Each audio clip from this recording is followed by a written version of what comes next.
Hello students, good morning to all of you. तो आप सभी का एक बार फिर से हमारे YouTube channel physics wise revision में स्वागत है।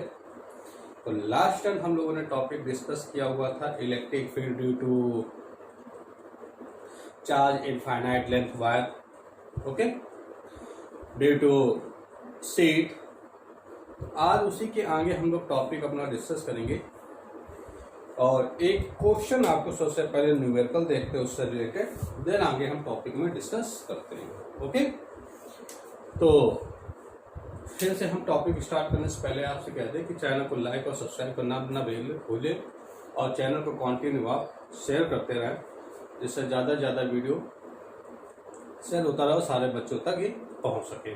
ओके, तो आइए स्टार्ट करते हैं हम अपना टॉपिक। सबसे पहले एक हम सवाल लेते हैं, क्वेश्चन, उसके बाद फिर नेक्स्ट टॉपिक डिस्कस करते हैं। तो देखिए कि सीट की बात की थी मैंने, electric field due to the sheet निकाला हुआ था equal to sigma upon 2 epsilon 0। किसी सीट के लिए इलेक्ट्रिक फील्ड इतनी है ना। तो मैं एक क्वेश्चन कह रहा हूं, यहाँ पे दे रहा हूं कि 2 ये सीट है, प्लेट है,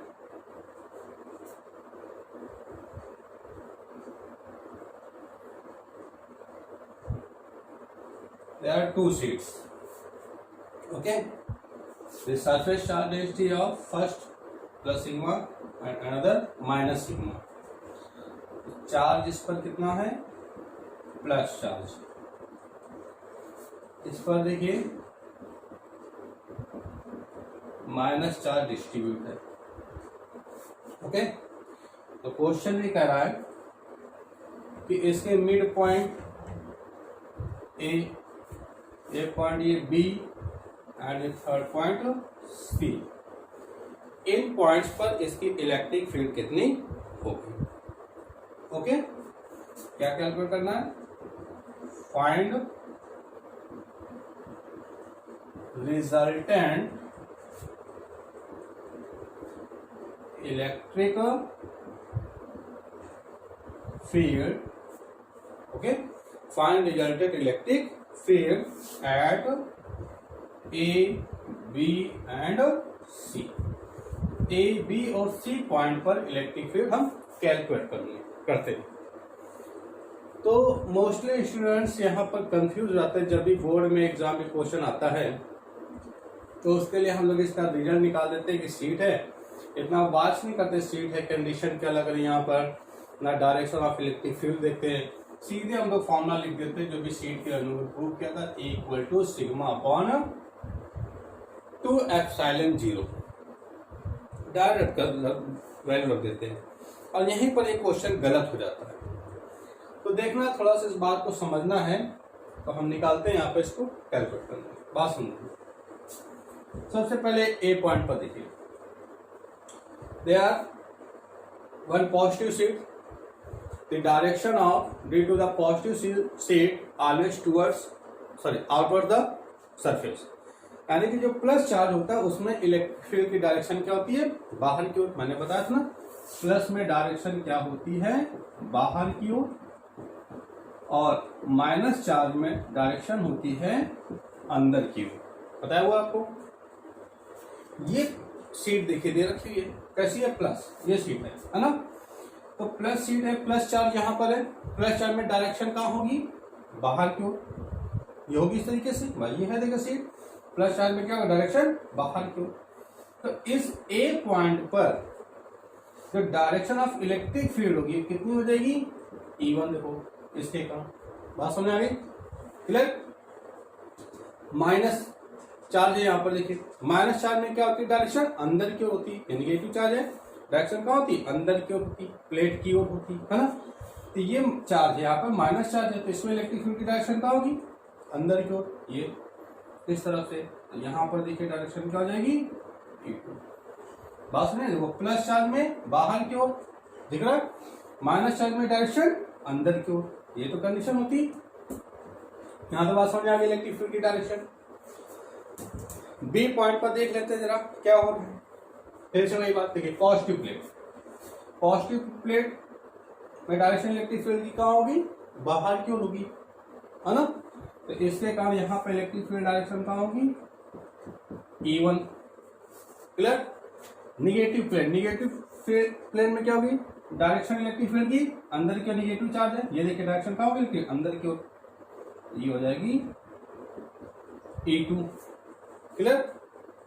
सेम सी पॉइंट पर देखेगा तो सी पॉइंट में क्या होगा, प्लस चार्ज है यहाँ पर, प्लस चार्ज में डायरेक्शन क्या होगी, फिर से आउटवर्ड बाहर की ओर होगी ये। तो इधर की डायरेक्शन होगी हमारे यहाँ पे इलेक्ट्रिक फील्ड की E1। माइनस चार्ज के कारण माइनस चार्ज प्लेट ये रखी, तो माइनस चार्ज में डायरेक्शन क्या होगी, अंदर की ओर इलेक्ट्रिक फील्ड की, ये देखिए। तो ये हो जाएगा, बात समझ आ गई। सबसे पहले हमने क्या किया, इलेक्ट्रिक फील्ड देख लिया कहाँ पे क्या क्या काम कर रहा है। तो अब देखिए, तो सबसे पहले अगर हम बात करें कि point B and point C, यहाँ पे इलेक्ट्रिक फील्ड कितनी हो जाएगी, देखिए सोल्यूशन देखें। तो एट पॉइंट सी, देखिए दोनों पे चार्ज इक्वल है, दोनों की चार्ज इक्वल है, साइज इक्वल है ना, सरफेस डेंसिटी एक ही है। जब चार्ज इक्वल होगा तो दोनों के कारण इलेक्ट्रिक फील्ड भी क्या होगी, इक्वल उत्पन्न होगी, प्रोड्यूस होगी। मैंने कहा था ना, अगर प्लस क्यू चार्ज है, माइनस प्लस चार्ज है तो उसमें 2 इलेक्ट्रिक फील्ड्स नहीं निकल रही है, माइनस चार्ज उससे 2 आ रही है। अगर चार्ज बढ़ा देंगे, अमाउंट ऑफ चार्ज 2 क्यू कर देंगे तो इलेक्ट्रिक फील्ड की डेंसिटी भी बढ़ जाएगी। आप पिछले चैप्टर मैंने बताया था आपको चार्ज एंड इलेक्ट्रिक फील्ड, उसमें आप देखिए मैंने आपको वहां पे बताया हुआ है, ठीक है। आप पिछले चैप्टर का यूट्यूब चैनल पर सर्च कर लीजिएगा कि electric field due to the plus charge and minus charge, है ना। आप वहां पर हमारे चैनल को देखेंगे, यहाँ पे वीडियो आपको मिल जाएगा इसका। तो यहाँ पर क्या है कि E1 equal to E2, electric field क्या है, इक्वल है। तो यहाँ पर सी पॉइंट पर देखिए, दोनों की डायरेक्शन क्या इलेक्ट्रिक फील्ड की अपोजिट है, ये इधर जा रहा है, ये इधर जा रहा है। दोनों का मैग्नीट्यूड इक्वल है, परिमाण समान है, परंतु दिशा क्या है, अपोजिट है। जब परिमाण समान, दिशा अपोजिट होने के कारण क्या जाएगा, E1 minus E2 equal to 0। भाई E1 इक्वल टू E2 है, ध्यान रख सकते हैं, E1 minus E1 equal to क्या आएगा, 0। तो यहां पर रिजल्टेंट इलेक्ट्रिक फील्ड क्या आएगी, रिजल्टेंट इलेक्ट्रिक फील्ड 0 हो जाएगी, देखिए। ओके, जरा बी पर देखिए, एट पॉइंट बी, यहां पे क्या आएगी, देखिए resultant electric field also 0 because E1 E2 both are in opposite direction but equal in magnitude। दोनों का मैग्नीट्यूड तो सेम है बट डायरेक्शन अपोजिट, फिर से वही कंडीशन आ गई। तो यहां पर भी क्या होगा,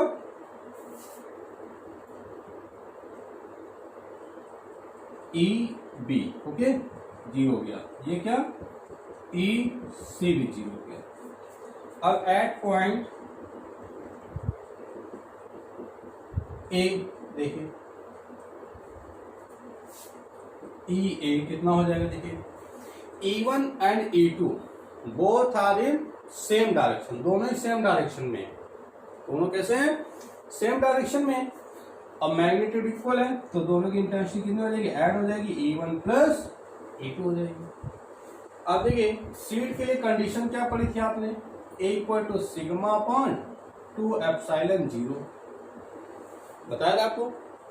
तो यहां पर इसकी वैल्यू रख देंगे आप, sigma upon 2 epsilon 0 plus sigma upon 2 epsilon 0, देखिए 1/2 क्या हो जाएगा, 1 हो जाएगा। तो सिग्मा अपॉन क्या आएगा, एप्सिलॉन 0, यानी मिड पॉइंट पर इंटेंसिटी जो होगी वो कितनी होगी, सिग्मा अपॉन एप्सिलॉन 0। तो ये थी इलेक्ट्रिक फील्ड की कंडीशन। यही कंडीशन हम लोग अगले जो चैप्टर डिस्कस करेंगे कैपेसिटेंस, तो कैपेसिटेंस में ये बात हमारी फिर से रिपीट होगी, ध्यान रखना है यहाँ पर। वहां पर हम लोग कैपेसिटेंस की बात करेंगे, धारिता क्या होती है।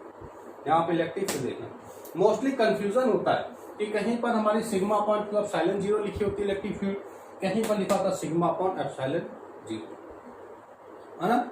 ये सीट के लिए बात करना है, ठीक है। लेकिन जब आपको वहां पे जब बात करेंगे तो आपको डिफरेंस बताया जाएगा दोनों में कहाँ क्या यूज होता है, क्योंकि आपने देख लिया यहाँ पर मैंने आपको डायरेक्शन से बता दिया। आगे वहां पर फिर से हम लोग डिस्कस करेंगे इसको। तो क्लियर हो गया, ये सवाल समझ में आ गया। आइए एक सवाल और देखते हैं, जरा साफ करते हैं।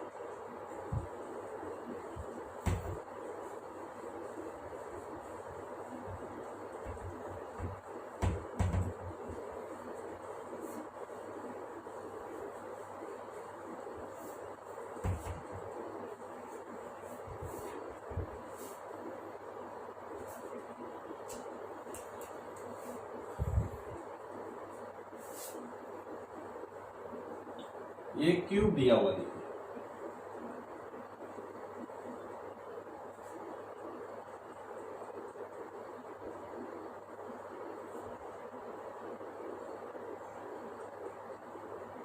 ओके।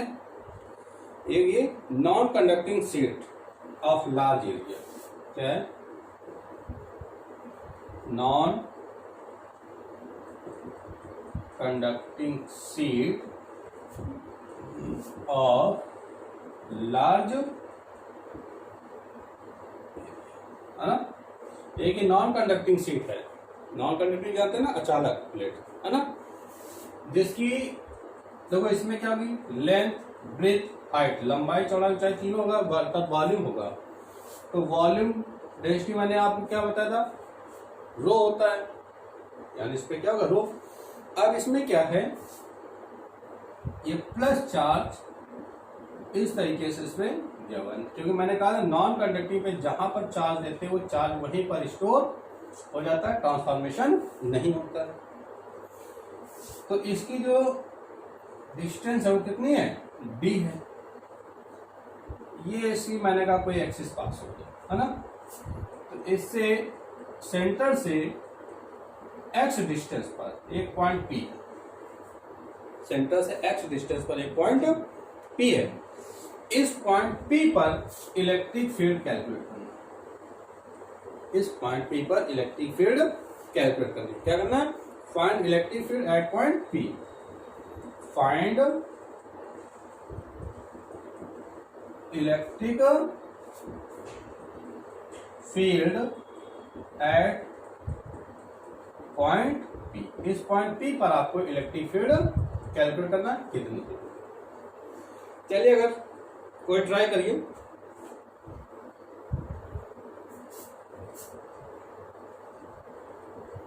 होगा किसी से, नहीं। चलिए देखते हैं, कह रहा है क्यूब है, इसकी डिस्टेंस कितनी है, d है, हाँ। जब बात समझना, मैंने कहा ये d डिस्टेंस है इसकी सरफेस एरिया, बात सुना, ये प्लेट थी इसकी, d थिकनेस इसकी, ओके। तो इसमें दो कंडीशन, हम सबसे पहले बात क्या कर रहे हैं यहाँ पर, इनसाइड, अगर ये पॉइंट P जो है वो इसके अंदर हो तो कितनी इलेक्ट्रिक फील्ड, अगर ये बाहर होता तो कितनी, क्लियर बात। तो देखिए ये पॉइंट P है और इस पर क्या है यहाँ पर भाई, ये प्लस चार्ज इस तरीके से डिस्ट्रीब्यूट है।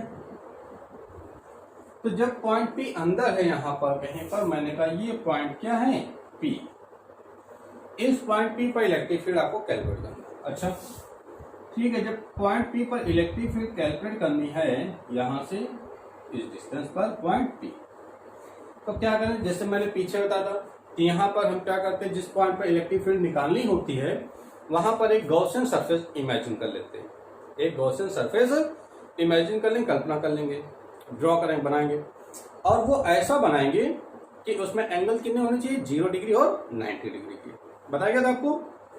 तो अगर ये पॉइंट P देख रहे हैं तो हमने क्या इनसाइड की बात करना है, बात सुनना हमारी। तो इस पॉइंट P को मिलाते हुए एक यहां पर गॉसियन सरफेस को इमेजिन कर लिया गया, अभी कैसी दिख रही है, सिलेंड्रिकल दिख रही है आपको, है ना। ये डिस्टेंस कितनी दी, x, ये पॉइंट P आ गया, बात समझ आ गई। गॉसियन सरफेस को इमेजिन कर लिया। अब देखिए इस पॉइंट पर बात करें या यहाँ पर बात करें, भाई सिलेंडर है, सिलेंडर का ये जैसे मार्का है सिलेंडर का सरफेस है, इसके ईच पॉइंट पर सरफेस एरिया क्या होगी, एरिया इक्वल हो जाएगा, है ना। अब देखो यहाँ पे 3 कंडीशन आ रही है। सबसे पहले इस पॉइंट पी पर देखिए कैसा चार्ज है, प्लेट पर प्लस चार्ज है। प्लस चार्ज में डायरेक्शन क्या होती है, बाहर की होती है, मैंने आपको बताया। तो इलेक्ट्रिक फील्ड की डायरेक्शन ये होगी। अच्छा अब इस पॉइंट देखो ये सरफेस ऐसी है, तो एरिया वेक्टर की डायरेक्शन क्या होगी, परपेंडिकुलर आउटवर्ड, ये भी आपको बताया गया, ये डी हो जाएगा। सेम इधर देखिए, अगर ये मान लेते इसकी सिमेट्रिक संरचना है, यहाँ पर क्या है पी डैश, यहाँ पर भी क्या प्लस चार्ज, प्लस चार्ज में डायरेक्शन क्या होगी आउटवर्ड, एरिया वेक्टर डायरेक्शन क्या होगा डी हो जाएगा, है ना। पूरी कहानी वही रिपीट हो रही पीछे। तो ये फर्स्ट पॉइंट मान लेते हैं, ये सेकंड हो गया, और थर्ड पॉइंट कहाँ पर ये। अब ये सरफेस है कर्व सरफेस, कर्व सरफेस में एरिया वेक्टर डायरेक्शन क्या होगी परपेंडिकुलर ऊपर की ओर डी ए। अब ये है इलेक्ट्रिक फील्ड कैसी है, इस डायरेक्शन पे देखिए, है ना, कितना एंगल बनेगा 90। तो आइए यहाँ पे इलेक्ट्रिक फील्ड निकालते हैं, फ्लक्स निकालते हैं, कितना आ जाएगा total flux φ1 plus φ2 plus φ3। Equal to क्या होता है E D A cos theta, आपको बताया था। φ equal to E dot D A या E D A cos theta. यहाँ देखिए φ1 कहाँ, इस पॉइंट पर देखिए, तो इसको हम क्या राइट कर सकते हैं ई डी ए कॉस, एंगल कितना आएगा यहाँ पे 0, क्योंकि ई और डी ए दोनों की डायरेक्शन क्या है सेम है, कॉस 0 भी। φ2 यहाँ देखिए, φ2 की जब बात कर रहे हैं तो φ2 में भी क्या है ई और डी ए दोनों की डायरेक्शन क्या है पैरेलल, डायरेक्शन सेम होगा, एंगल क्या आएगा 0, ई D A cos 0 plus. Third point पे देखिए एरिया, इलेक्ट्रिक फील्ड ये वर्क कर रहा है, एरिया वेक्टर ये कितना एंगल बन रहा है 90 डिग्री, कितना बनेगा एंगल 90 डिग्री इनके बीच का, तो कितना हो जाएगा ई D A cos 90 0, cos 0 1 cos 0 1 cos 90 0, बेटा ये 0 जो क्या आएगा ई डी ए आई बात सुनिए। अब यहाँ पे क्या है, सॉरी इंटीग्रेशन का भी साइन चलता है, लगा लीजिए आप, इंटीग्रेशन आ गया। अब यहाँ पे देखो कि चाहे फर्स्ट सरफेस से बात करें, इंटीग्रेशन डीए भाई सभी का एरिया तो क्या सिलेंडर सरफेस का एरिया तो क्या होगा इक्वल होगा, यहाँ पर भी है ना, एरिया सबका क्या होगा सेम। तो हमने क्या माना इंटीग्रेशन इक्वल टू ए, यहाँ राइट कर दें क्या E A plus E A then φ2 equal to 2e, write कर सकते हैं। अब अकॉर्डिंग टू गॉस थ्योरम देखिए फाइ इक्वल टू क्या होता है क्यू अपॉन एप्सिलॉन 0, यहाँ पे क्या राइट कर सकते हैं Q upon epsilon 0 2e, okay. लेकिन इसकी चार्ज डेंसिटी कितनी है रो, एंड रो इक्वल टू क्या होता है क्यू अपॉन वी, बताएंगे आपको। वी क्या है वॉल्यूम क्या राइट कर सकते हैं, देखिए चलो इधर देख लेते हैं, rho equal to Q upon V, Q V को क्या राइट कर सकते हैं वॉल्यूम है, वॉल्यूम को क्या लिख सकते हैं एरिया इंटू थिकनेस, है ना।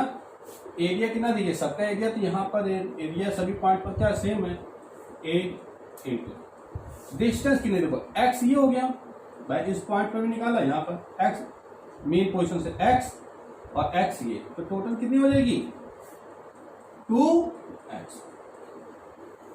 लेंथ क्या होता है क्षेत्रफल गुणे दूरी, तो क्षेत्रफल इसका गुणे दूरी, बस में चाहे 10 से ले लें या 10 से ले लें, तो रो इक्वल टू क्या राइट कर सकते हैं q upon a into 2x, तो राइट कर देंगे। यहाँ पर हम q की वैल्यू निकाल दें, यहाँ से देखिए ये multiply rho into a into 2x, value रख दें q की, सॉरी q, तो rho into A into 2x upon epsilon 0 equal to 2e, कुछ कैंसिल होगा, 2a से 2a कैंसिल हो जाएगा, e की वैल्यू आप निकाल लेंगे, 2a से 2a कैंसिल हो जाएगा, तो इधर बचेगा e, है ना। यह क्या आएगा रो x, रो एक्स अपॉन एप्सिलॉन 0 आ जाएगा। ओके, अब देखिए रो कांस्टेंट एप्सिलॉन 0 कांस्टेंट, तो इसको अगर हटा देंगे तो क्या आएगा, ई प्रोपोर्शनल टू एक्स आ जाएगा। हम ये भी राइट कर सकते हैं, इट मीन्स कि intensity of electric field is directly proportional to the distance. Distance कौन सी, इस पॉइंट पी की जो डिस्टेंस है। अगर यहां पर x बढ़ाते चले जाएंगे, भाई ये सरफेस है ना, जैसे बढ़ाते चले जाएंगे, यहाँ पर पॉइंट पी बाहर होता, जैसे से x बढ़ेगा तो यहाँ पे इलेक्ट्रिक फील्ड पे भी क्या होगा, बढ़ेगी ना। लेकिन कब कंडीशन ये क्या दे रहा है कि जब d जो है वेरी स्मॉल, d क्या है, वेरी स्मॉल कंडीशन हो, वेरी स्मॉल, ठीक है, तो उस कंडीशन पे इतनी इलेक्ट्रिक फील्ड यहां पर वर्क करेगी।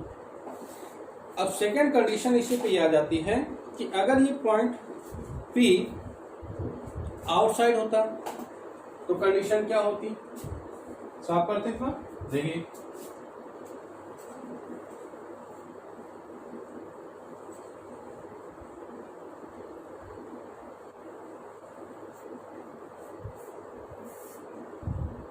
आउटसाइड,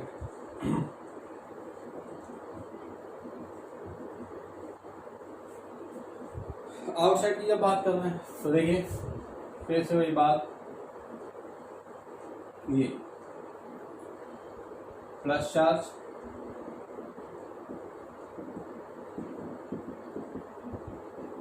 ओके, प्लस चार्ज दिया हुआ है, पॉइंट पी कहाँ है, बाहर, ये इसका सेंटर, ये एक्सिस पॉइंट होगा, है ना, इससे बाहर यहाँ पर पॉइंट पी। तो अब क्या करेंगे, ये डिस्टेंस x डिस्टेंस पर एक पॉइंट P है आउटसाइड, देखिए तो इस पॉइंट P पर कितनी यहाँ पर इलेक्ट्रिक फील्ड होगी। तो फिर से क्या करूं, इसको मानते हुए गॉसियन सरफेस को इमेजिन कर लीजिए, वही पुराना तरीका, ये ठीक है, प्लस चार्ज है, इलेक्ट्रिक फील्ड कहाँ होगी, बाहर की ओर, एरिया वेक्टर क्या होगा, बाहर की ओर। सेम यहां पर देखिए electric field outward plus charge है, एरिया वेक्टर बाहर हो जाएगा। जरा ऊपर देखिए, अगर यहां पर देखिए तो एरिया वेक्टर कब सरफेस में ऊपर की ओर, डीए इलेक्ट्रिक फील्ड ये काम कर रहा है। तो अब यहां पर अगर आप इसकी वैल्यू निकालें तो कितना हो जाएगा, भाई पहले तो हमने क्या बात की, ये इसके अंदर रखा हुआ था, अब हम बात कर रहे हैं ये पूरी डिस्टेंस जो है बाहर रखा हुआ, तो जो प्लेट है, प्लेट की डिस्टेंस कितनी हो गई, डी, ये तो लिमिट है ना, प्लेट के कारण निकाल, तो प्लेट की डिस्टेंस कितनी हो गई, डी हो गई। देखो अब एरिया क्या होगा, यहाँ पर सभी पॉइंट पर एरिया तो इक्वल होगा, सभी पॉइंट्स पर एरिया इक्वल हो जाएगा। तो फिर से वही बात करेंगे, five equal to 5(1) plus 5(2) plus 5(2), इसको क्या राइट कर सकते हैं, Q अपॉन एप्सिलॉन 0। 5(1) क्या आ जाएगा, ई डी ए कॉस 0, 5(2) कितना आएगा, ई डी ए कॉस 0, और 5(3) क्या आएगा, 0, यहाँ पर देखो एंगल कितना बनना है, 90, कॉस 90 0 हो जाएगा। फिर से वही बात पीछे वाली कहानी रिपीट हो जाएगी, Q upon epsilon 0, cos 0(1) cos 0(1), E D A 2e D A, है ना, और डी ए को हमने क्या माना था, ए, तो 2e ए आ जाएगा। क्यू क्या राइट कर सकते हैं, यहां से देखिए जरा फिर से, rho equal to Q upon V को क्या राइट कर सकते हैं, a इंटू 2x था यहाँ पर पिछले। अब टोटल डिस्टेंस कितनी है यहाँ पे, ये d है ना, टोटल डिस्टेंस कितनी है, d है, तो यहाँ पर क्या हो जाएगा, अब d, यहाँ पर भी कितना आ जाएगा, d आ जाएगा। Q इक्वल टू कितना हो गया, रो ए डी आ जाएगा, तो इसकी वैल्यू रख देंगे, rho into A into D upon epsilon 0 equal to 2e A, E आप निकाल लेंगे, देखिए ए से कैंसिल हो जाएगा, तो वैल्यू कितनी आ जाएगी, रो डी 2 ऑब्लिक में आ जाएगा, 2 एप्सिलॉन 0 आ गया, है ना। तो अब यहां पर इलेक्ट्रिक फील्ड इतनी आ जाएगी। ये जो क्वेश्चन की बात की, ये हमारा HC वर्मा की बुक का क्वेश्चन है, नीट में आया हुआ है। यहाँ पे काफी इस तरीके से ये देख सकते हैं आप तक। क्लियर हो गई बात? समझ आ गया अच्छे से? ओके, तो आइए अब आगे बढ़ते हैं। अगला टॉपिक हम डिस्कस करते हैं, साफ करते हैं।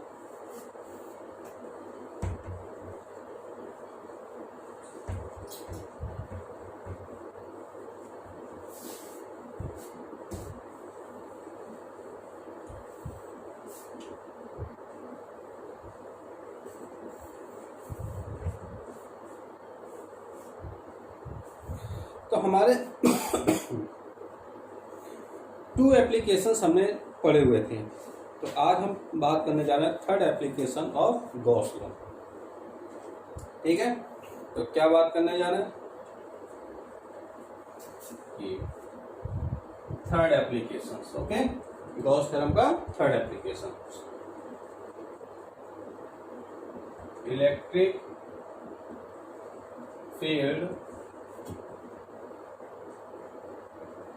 intensity due to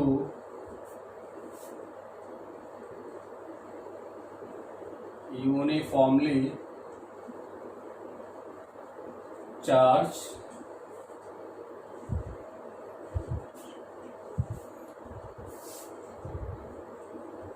infinite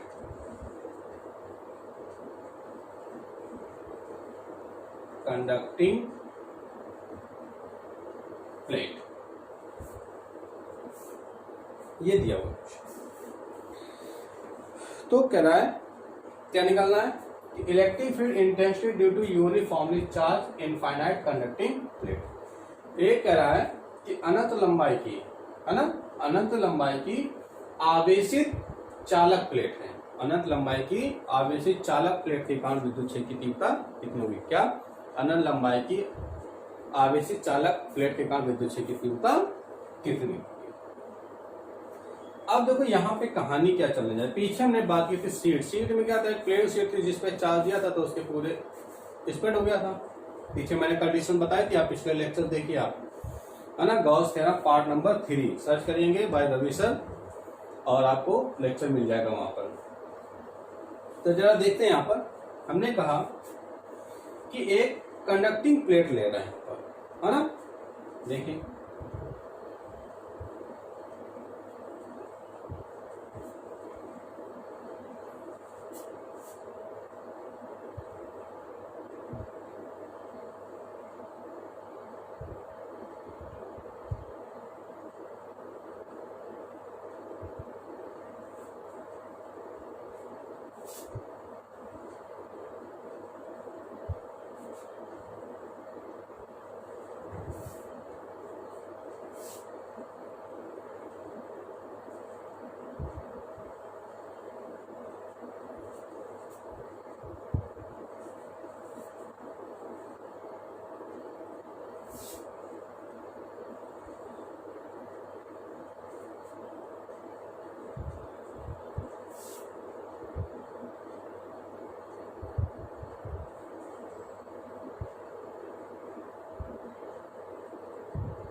ये देखिए ये कंडक्टिंग प्लेट है ना, और इस पर चार्ज दिया गया है प्लस।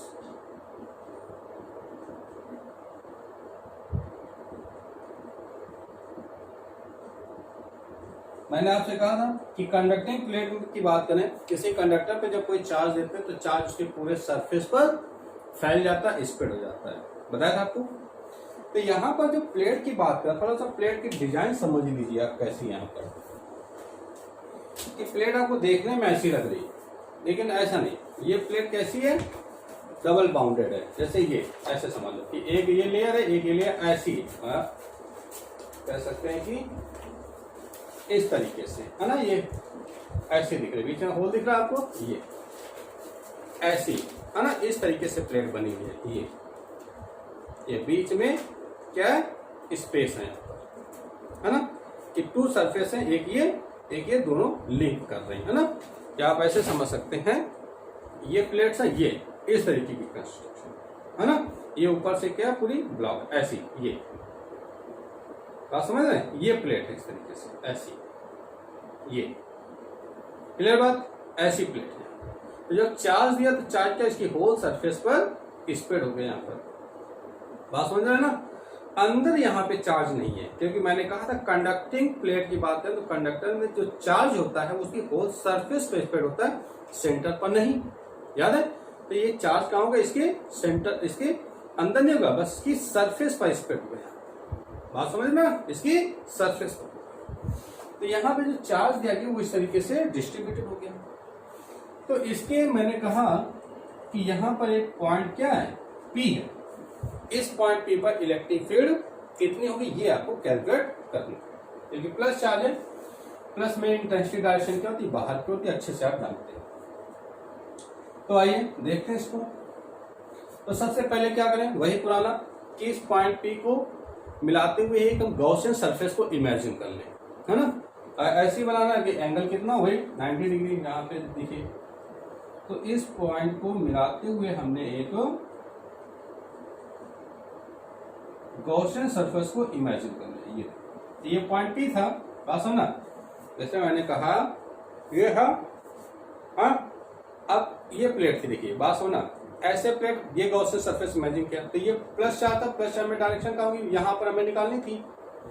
और मैंने कहा था जब भी गॉस थ्योरम की बात करें, किसी पॉइंट पर इंटेंसिटी निकालनी है तो उसके हमें एक सिमेट्री पॉइंट होना चाहिए, सममित मानना चाहिए। सममित पॉइंट बनाने के लिए उसके हमें क्या बनानी पड़ती है, गॉसियन सरफेस।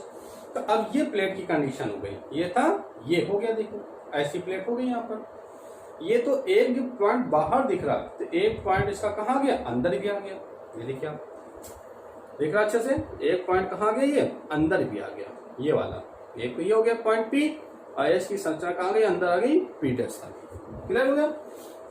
तो ये आ गया इसके अंदर हो गया, ये मान लिया फर्स्ट, ये हो गया सेकेंड पॉइंट कहाँ है, इसके अंदर की बात कर रहा है। अब देखिए जरा, अच्छा एक ये कर्व सरफेस है, कर्व सरफेस कहाँ है, हमने ये हो गया एक पॉइंट, नीचे वाला ले सकते हैं, ऊपर वाला कहीं भी ले सकते हैं। इस पॉइंट P पर देखो ये सरफेस है, सरफेस पे इलेक्ट्रिक फील्ड की डायरेक्शन आउटवर्ड होगी, प्लस चार्ज है। अच्छा एरिया वेक्टर की डायरेक्शन क्या होगी, ये भी आउटवर्ड होगी, क्योंकि मैंने कहा था एरिया वेक्टर की डायरेक्शन परपेंडिकुलर आउटवर्ड होगी। इस पॉइंट पर देखो, एक पॉइंट पर भी फिर इलेक्ट्रिक एरिया वेक्टर कहाँ होगा, ऊपर की ओर। ये प्लेट है तो इलेक्ट्रिक फील्ड यहाँ पर ऐसे वर्क कर रही है, कितना एंगल बनेगा, 90। यहां पर क्या, इस पॉइंट पर कहानी क्या आएगी, ये बात हमको समझना है भाई। देखो बात वही पूरी कि एरिया वेक्टर तो डीए होगा, है ना, ऐसे सरफेस है बाहर की ओर, लेकिन इलेक्ट्रिक फील्ड कितनी होगी बात ये मैटर करता है। तो मैंने कहा कि ये था प्लेट इस तरीके से, चार्ज यहाँ सरफेस पर स्प्रेड है, इसके अंदर कोई चार्ज नहीं है, अंदर कोई चार्ज नहीं है भाई। मैंने क्या कहा था, प्लस चार्ज में डायरेक्शन क्लोज सरफेस में क्या लेते हैं, हमेशा आउटवर्ड वाली लेते हैं। तो प्लस चार्ज में डायरेक्शन क्या होगी, आउटवर्ड होगी इलेक्ट्रिक फील्ड की। अब अंदर कोई चार्ज नहीं है तो क्या अंदर कोई इलेक्ट्रिक फील्ड प्रोड्यूस होगी, नहीं होगी। जहां पर कोई चार्ज नहीं है वहां पर कोई इलेक्ट्रिक फील्ड नहीं है, क्योंकि जब चार्ज होता है तभी उससे इलेक्ट्रिक फील्ड लाइंस बाहर निकलती है। जब इलेक्ट्रिक फील्ड लाइंस नहीं है तो वहां पर कोई चार्ज, सॉरी जब चार्ज नहीं तो कोई इलेक्ट्रिक फील्ड लाइंस नहीं है। इसका मतलब कि अंदर इलेक्ट्रिक फील्ड क्या होगी, जीरो। अंदर कहाँ, प्लेट के अंदर, ये अंदर वाला भाग यहाँ पर, बात समझ रहे हैं, इस वाले भाग पर, है ना, क्योंकि चार्ज कहाँ इसकी होल सरफेस पर है, अंदर नहीं है। अंदर नहीं होगा चार्ज तो वहां पर इलेक्ट्रिक फील्ड क्या होगी, जीरो होगी, इसलिए यहाँ पे E की वैल्यू जीरो हो जाएगी। क्लियर होगी इतनी बात। तो अब देखिए, तो हम बात करते हैं इसको टोटल इलेक्ट्रिक फील्ड कितनी हो जाएगी। सो अकॉर्डिंग टू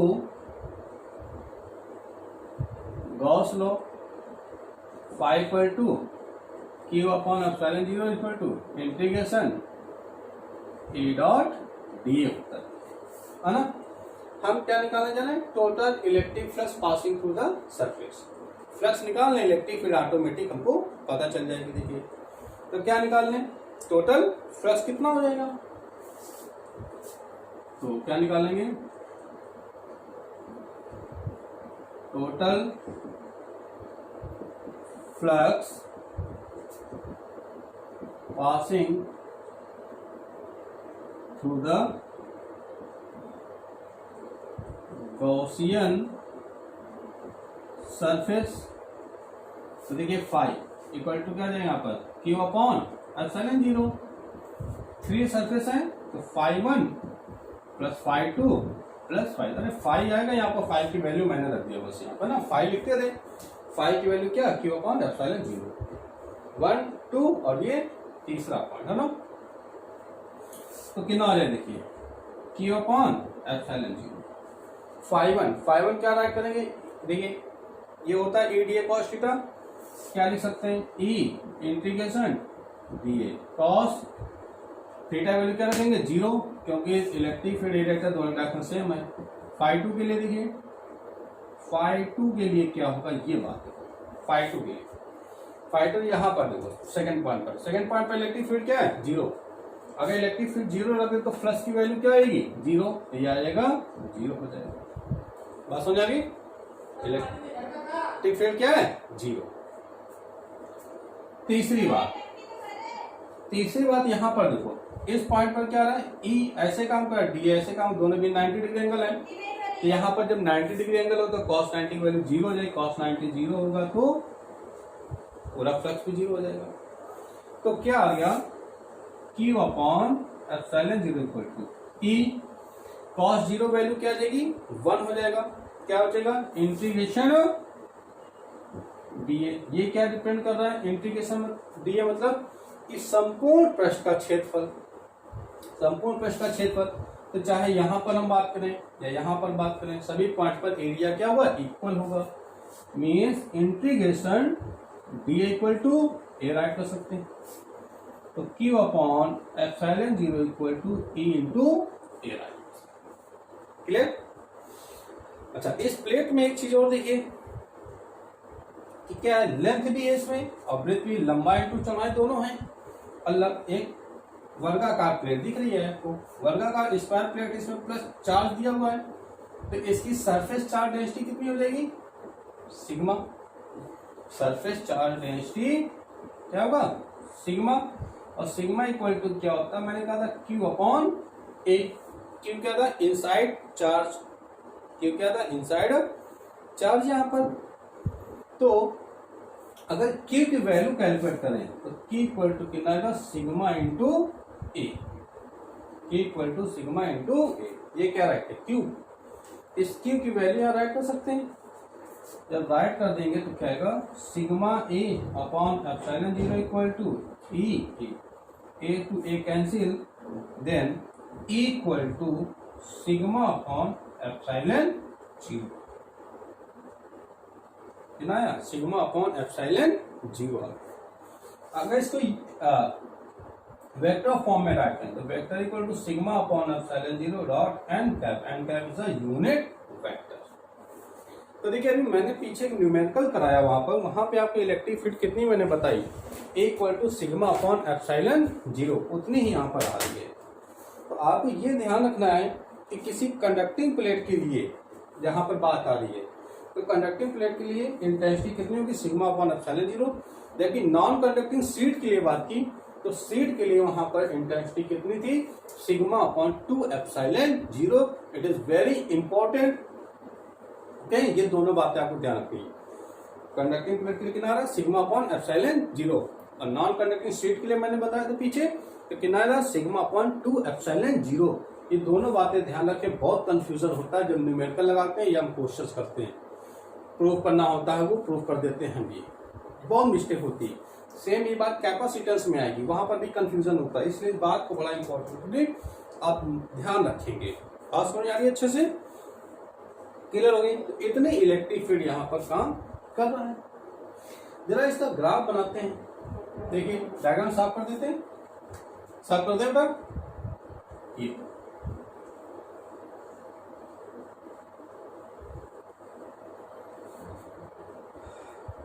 तो इसमें देखिए फॉर्मूला क्या है, equal to sigma upon epsilon 0।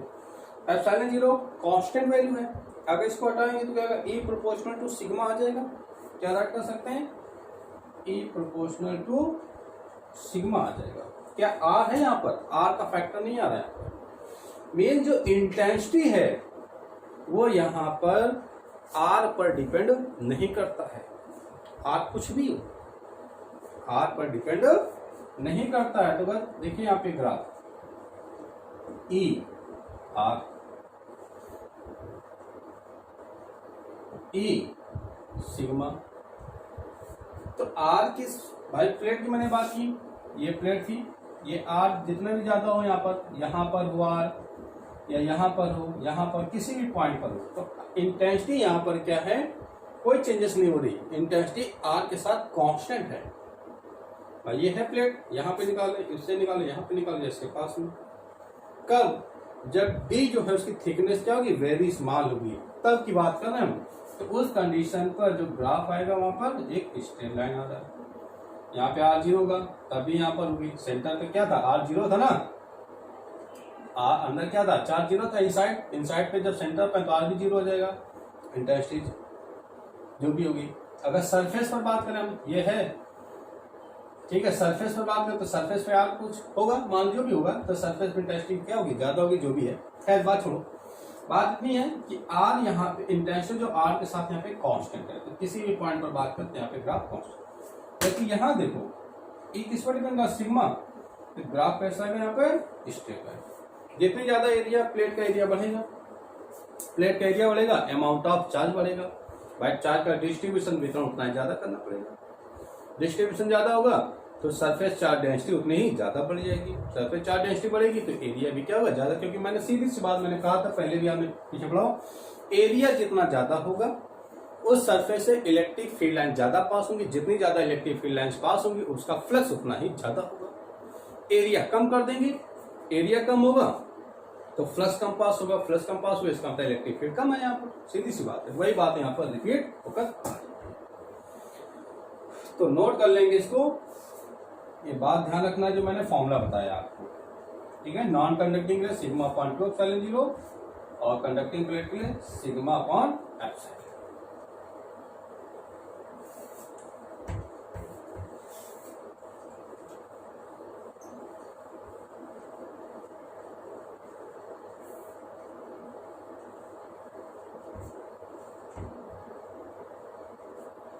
Clear. चलिए नेक्स्ट एप्लीकेशन देखते हैं हमारे, है ना। अगला एप्लीकेशन नंबर क्या है कि अभी हमने बात कर ली है यहाँ पर कौन कौन सी कंडीशन थी। सीट के लिए बात कर लिया, कंडक्टिंग प्लेट के लिए बात कर ली। अब किसी स्फेरिकल सेल के लिए बात कर रहे हैं। Electric field intensity due to uniformly charged spherical cell, spherical cell, है ना। क्या मतलब है इसका, uniformly charge spherical cell. Spherical shell मतलब यहाँ पे होता है गोली कोष, और कैसी हो, एक समान रूप से आवश्यक, है ना। एक हमने क्या किया, एक कोई गोली कोष ले लिया, गोला सेल ले लिया, गोला का, है ना। तो गोली कोष जिसपे आवेश का एक समान रूप से दिया हुआ है, उसके का इलेक्ट्रिक फील्ड कितनी होगी, है ना। Electric field intensity due to uniformly charge spherical shell. तो जरा हम एक डायग्राम समझ लें पहले। तो मैंने कहा आपसे there is a spherical shell of radius capital R. ये एक स्फेरिकल सेल है जिसकी रेडियस कितनी है, capital R, and centre small. अब क्या हुआ देखिए, then we give the charge on this sphere, the charge is distributed over the surface.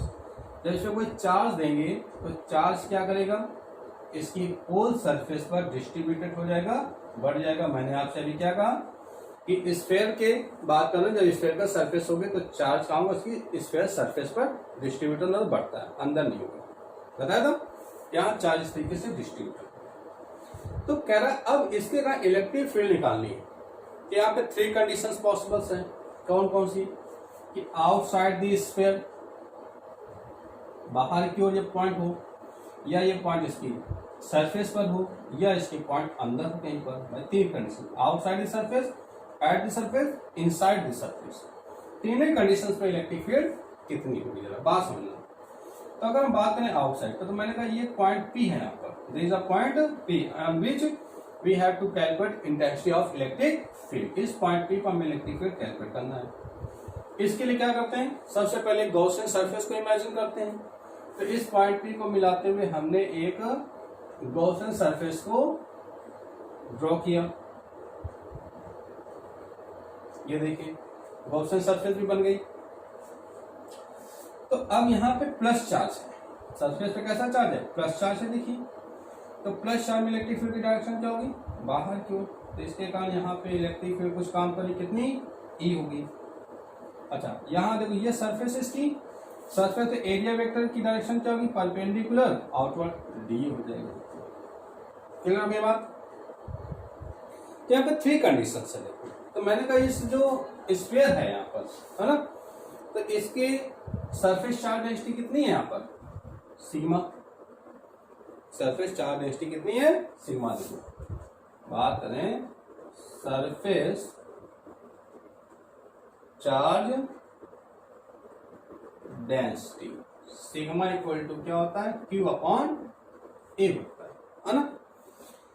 इसकी बात करना, इसकी रेडियस कितनी, आर, स्फीयर का एरिया कितना होता है, 4 पाई आर स्क्वायर। तो Q upon 4 pi R square write कर सकते हैं। ठीक है, तो यहाँ पे 3 कंडीशन पॉसिबल है। मैंने कहा इलेक्ट्रिक फील्ड के लिए, एक आउटसाइड, एक सरफेस और एक इनसाइड। तो हम सबसे पहले बात करते हैं आउटसाइड दी सरफेस। कहां पर, आउटसाइड द स्फीयर, स्फीयर के बाहर। देखिए जब बाहर करें तो मैंने कहा ये पॉइंट P है, इस पॉइंट P की डिस्टेंस कितनी यहाँ पे R। तो देखिए यहाँ पर small r is greater than capital R है, small r is greater than capital R, तभी तो पॉइंट P बाहर होगा। तो अब कह रहा है कि फिर से वही बात कि from Gauss law, from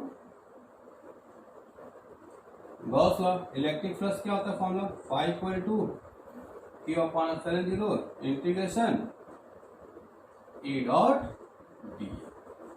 right कर सकते हैं यहाँ पर। क्लियर होगी बात। तो हम कह रहे हैं कि इस पॉइंट P से फ्लक्स कितना पास हो रहा है आउटसाइड पे, है ना।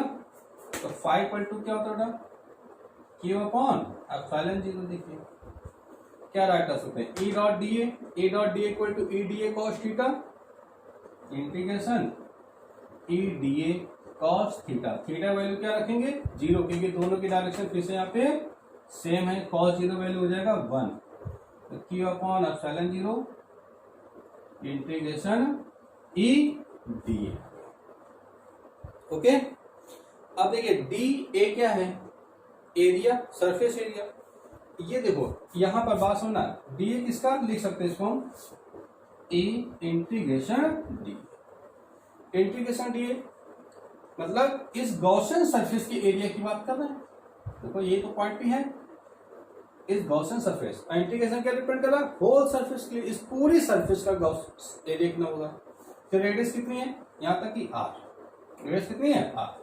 तो गॉसियन सरफेस की जब बात करें तो गॉसियन सरफेस का एरिया कितना हो जाएगा, स्फेरिकल सरफेस है तो 4 पाई आर स्क्वायर। ये हो जाएगा Q upon epsilon 0 equal to E into 4 pi R square. Write कर सकते हैं यहाँ पर। इधर देखिए क्या लिखा, sigma equal to Q upon 4 pi epsilon R. यहाँ से अगर हम Q की वैल्यू निकाल लें तो ये मल्टीप्लाई में चला जाएगा, sigma into 4 pi capital R square.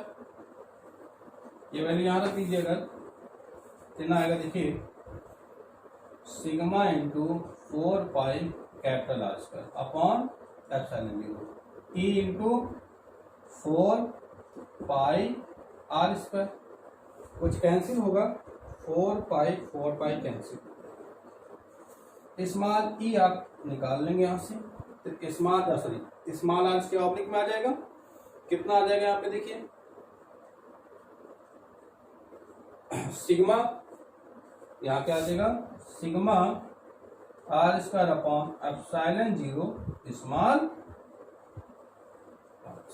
ये राइट कर सकते हैं।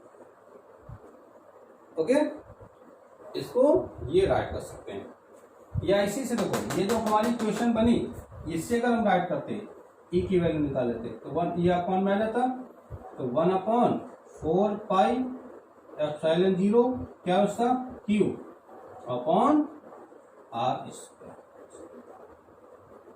या इसको हम ये भी लिख सकते हैं।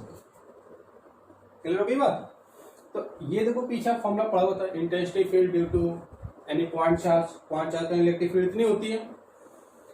तो स्फेरिकल सरफेस के लिए हमने ये वैल्यूज की कैलकुलेट कर लिया। ओके, या इसको हम ये भी लिख सकते हैं, ये कहां पर आ गई, आउटसाइड पर इलेक्ट्रिक फील्ड इतनी काम करेगी। जरा दूसरी पॉइंट देखते हैं, कहां पर, एट द सरफेस पे बात सुन, ये रेडियस कितनी दी, कैपिटल आर, ये चार्ज का डिस्ट्रीब्यूशन ये है। अब कह रहा point P is situated at the surface, point P बाहर ना होकर यहां पर होगा, तो ये रेडियस कितनी थी, स्मॉल आर। अब देखिए स्मॉल आर इक्वल टू क्या होगा, कैपिटल आर के। इस पॉइंट पी पर इलेक्ट्रिक फील्ड की डायरेक्शन क्या होगी, आउटवर्ड रीजन, मैंने आपको बताया डीए भी होगा, दोनों होंगे। एंगल कितना हो जाएगा, 0 डिग्री। गाइस सरफेस पे बात करना, सरफेस कंडीशन नहीं तो हो जाएगी, means small R equal to कितना आ गया, कैपिटल आर पे। ये डिस्टेंस दोनों की इक्वल होगी, पॉइंट पी नियर आ गया, small R equal to capital R. Equation first, equation second, देखिए from equation first and second, जब फर्स्ट से देखिए equal to 1 upon 4 pi epsilon 0, क्या लिखा है, क्यू अपॉन आर स्क्वायर का। स्मॉल आर इक्वल टू किसके दिखे, कैपिटल आर के। क्या हम यहाँ पे कैपिटल आर लिख सकते हैं, लिख सकते हैं, तो क्या आ जाएगा, Q upon capital R square. बात समझ आ गई, ये लिख सकते हैं। या इससे देखिए सेकंड से, क्या write, small R equal to capital R, ये स्मॉल आर राइट है, यहाँ पे क्या small R equal to capital R, क्या इसके अगर हम कैपिटल आर नहीं लिख सकते हैं, लिख सकते हैं। अगर कैपिटल आर लिख देंगे तो R square upon R square cancel हो जाएगा, तो equal to sigma R square upon epsilon 0 R square, R to R cancel, equal to sigma upon epsilon 0 आ जाएगा। देखिए तो सरफेस पे ये वैल्यू निकल आई, पीछे हमने भी पढ़ा था, ये ध्यान है।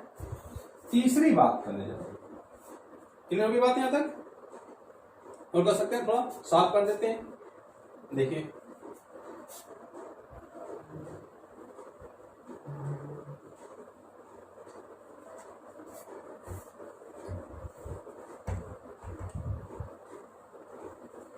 तीसरी कंडीशन कर रहा है, इनसाइड द स्फीयर,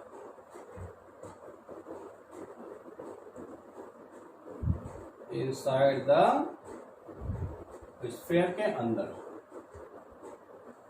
ये था देखिए रेडियस कितनी दी, आर, प्लस चार्ज यूनिफॉर्मली इस तरीके से डिस्ट्रीब्यूटेड था। अब कह रहा अंदर कहीं पर पॉइंट, ये देखिए अंदर कह रहा ना, सरफेस से अंदर आ गए इस पॉइंट पर, तो इस पॉइंट को हमने क्या किया, मिलाते फिर से आप एक गॉसियन सरफेस को ड्रॉ कर लेंगे।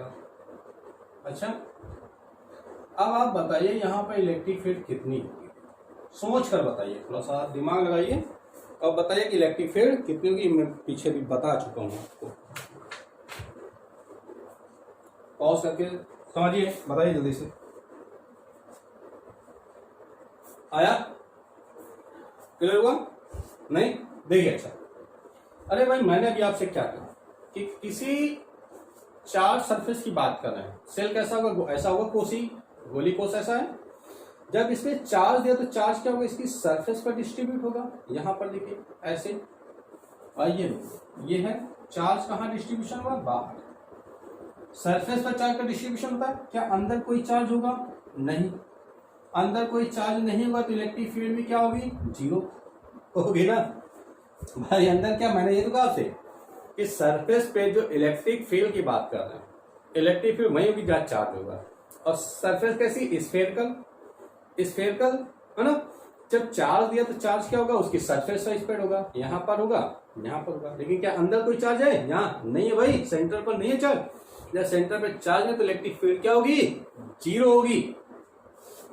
मीन्स जब कह रहा है कि small R is less than capital R, देखो स्मॉल आर कम हो गया तो Q इक्वल टू क्या है यहाँ पर, जीरो। अंदर कोई चार्ज नहीं है तो किसी में रख दो, देखो यहां रखेगा, ये देखो Q की वैल्यू जीरो रखेंगे, E पूरा जीरो हो जाएगा, है ना। यहां रख दो Q तब भी क्या आएगा, zero. So electric field inside the spherical shell is zero, अंदर क्या होगी, जीरो। तो ये तीनों पॉइंट पर हमने इलेक्ट्रिक फील्ड निकाल लिया कि सरफेस पर कितना होगा, इनसाइड कितनी होगी और आउटसाइड कितना होगा। तो तीनों ही बातों पे देखो इलेक्ट्रिक फील्ड आर पर डिपेंड कर रहा है। क्या दिक्कत है, यहां देखो 1/r² लिखा हुआ है, ये पूरी कांस्टेंट वैल्यू मान लें। यहाँ पे क्या लिखा, ये भी पूरा कांस्टेंट है तो E 1/r² हो जाएगा। ये तो बात हो रहा है, लेकिन अंदर क्या रहा है, अंदर मामला जीरो हो रहा है। यानी कि अगर हम बात करें कि देखो यहाँ पे तो जीरो, तो यहां से भाई ये बात की सेंटर से सरफेस तक आए तो अंदर तो कोई चार्ज है नहीं, यहाँ तक सेंटर से सरफेस तक आए, क्या कोई चार्ज है, नहीं चार्ज है। जब कोई चार्ज नहीं होगा तो क्या इलेक्ट्रिक फील्ड होगी, नहीं भाई। यहाँ पर बात करें तब भी नहीं होगी, यहाँ पर बात करें तब भी नहीं होगी, यहाँ पर बात करें तब देखो ऐसे चार्ज यहाँ पर तो कोई चार्ज नहीं है। इस पॉइंट पर बात करें कोई चार्ज नहीं, यहाँ पर बात करें तब भी कोई चार्ज नहीं, यहाँ कोई चार्ज नहीं। जब इन पॉइंट पर चार्ज नहीं है तो इलेक्ट्रिक फील्ड भी क्या होगी, जीरो। सरफेस तक, कहां तक बात आई, सरफेस तक, है ना। सरफेस के आगे कहानी चेंज हुई क्योंकि यहाँ पे चार्ज था, तो सरफेस के आगे देखो जैसे से हमने निकाला आउटसाइड पर, ये फॉर्मूला आ रहा है कि E inversely proportional to R square आया।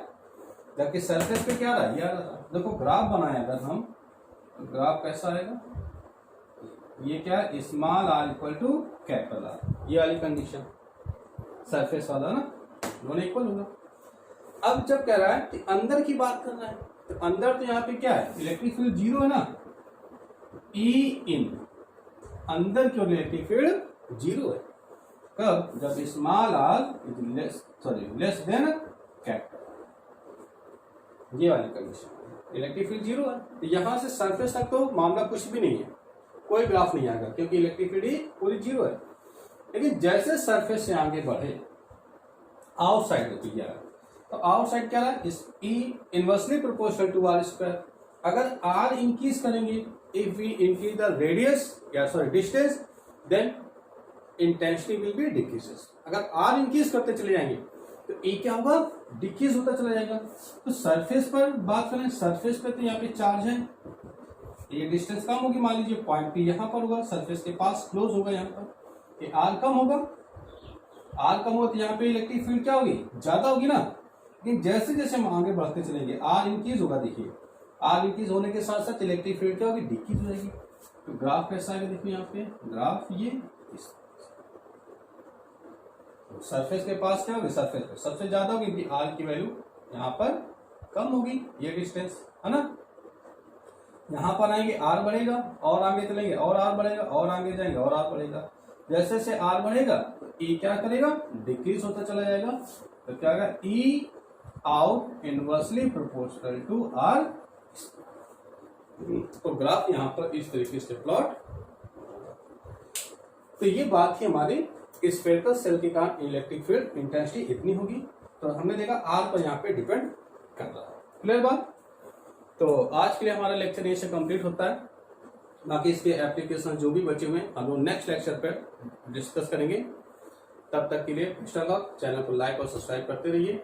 आगे हम नेक्स्ट लेक्चर पे बात करेंगे इसके एप्लीकेशंस जो भी हैं। ओके।